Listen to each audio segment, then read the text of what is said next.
आदाब। ईद उल अजहा के मौके पर कुर्बानी को लेकर भिवंडी ही नहीं, महाराष्ट्र के दूसरे इलाकों में भी यानी पूरे महाराष्ट्र में एक तनाव सा था, क्योंकि इस पर रुकावट थी। बहरहाल मुंबई हाई कोर्ट ने एक आदेश जारी किया है और इस आदेश में साफ किया गया है कि भिवंडी शहर में जो 38 स्लाटर के सेंटर थे वो कैंसिल कर दिए गए हैं, मगर उसका एक दूसरा रास्ता दिया गया है कि आप अगर चाहें तो भिवंडी निजामपुर शहर महानगर पालिका और हाई कोर्ट ने जो गाइडलाइन दी है उसके तहत परमिशन लेकर अपने कंपाउंड में या बेहतर उस जगह जहां कोई अड़चन ना हो कुर्बानी कर सकते हैं।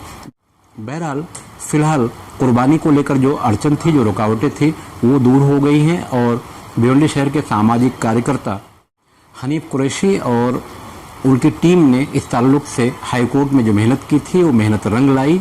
और आइए देखते हैं पूर्व नगर सेवक हनीफ कुरैशी ने क्या कहा। मैं सुल्तान कुरैशी के साथ खान फखर आलम।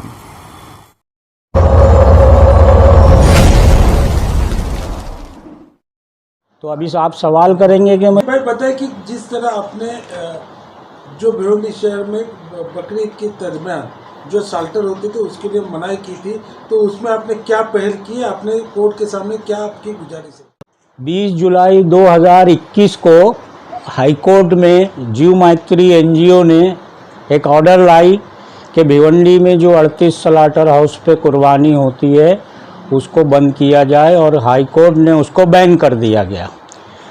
और उसके पीछे जो हमारी भिवंडी निजामपुर शहर महानगर पालिका है वो कोई भी दलाइल, कोई भी सबूत ऐसे नहीं दे सकी कि हम इस कुर्बानी को 40 साल से करवाते हैं और लीगल तरीके से जो कॉरपोरेशन की गाइडलाइंस है उस तरीके से करवाते हैं।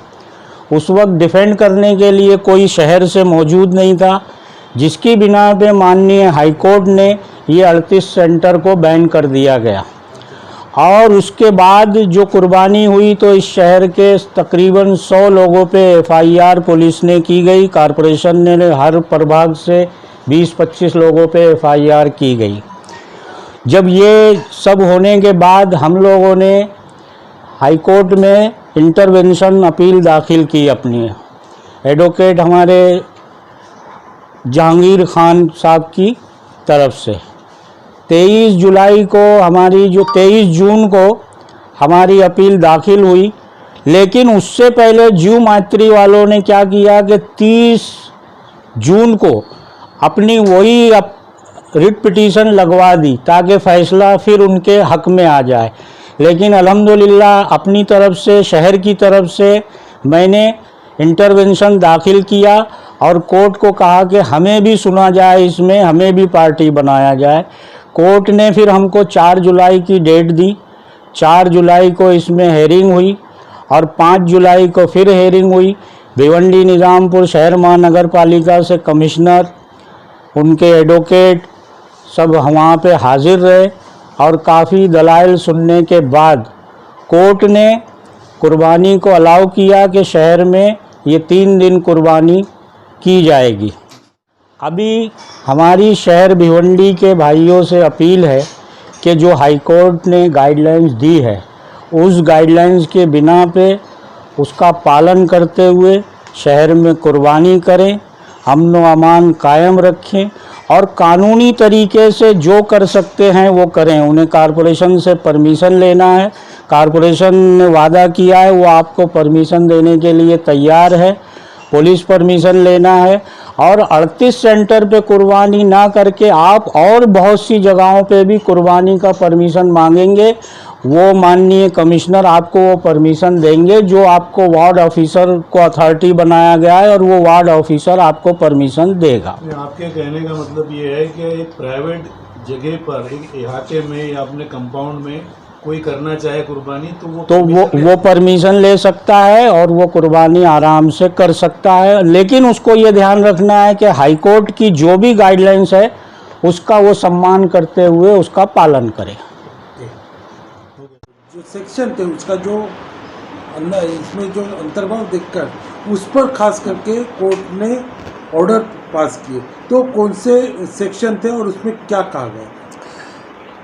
जो पिटिशनर्स थे उन्होंने पिछले साल जब उन्होंने ये ऑर्डर लिया तो उन्होंने जो सारी बातें बताई थी, मतलब सारे रूल्स रेगुलेशंस वो ऑर्डर हासिल करने के लिए बताया था, तो उन्होंने कोर्ट के सामने पूरी बातें नहीं रखी थी।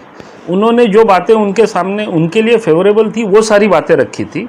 और हम लोगों ने हमारे इंटरवेंशन के अंदर हम लोगों ने ये बताया कि ये सारी जो बातें हैं ये कमर्शियल एक्टिविटी के लिए हैं, कारोबारी चीज़ों के लिए हैं, जो मतलब धर्म के ऊपर है या रिलीजन के ऊपर है, उस पर ये सारी चीज़ें लागू नहीं होती हैं, क्योंकि वो गुनाह ही नहीं बनता है। Prevention of cruelty to animal act एक है, 1960 का एक एक्ट है, तो उसके अंदर सेक्शन 28 है। वो सेक्शन 28 अपने आप में ये कहता है कि ये कानून की कोई बात धार्मिक स्लॉटरिंग के ऊपर लागू नहीं होगी।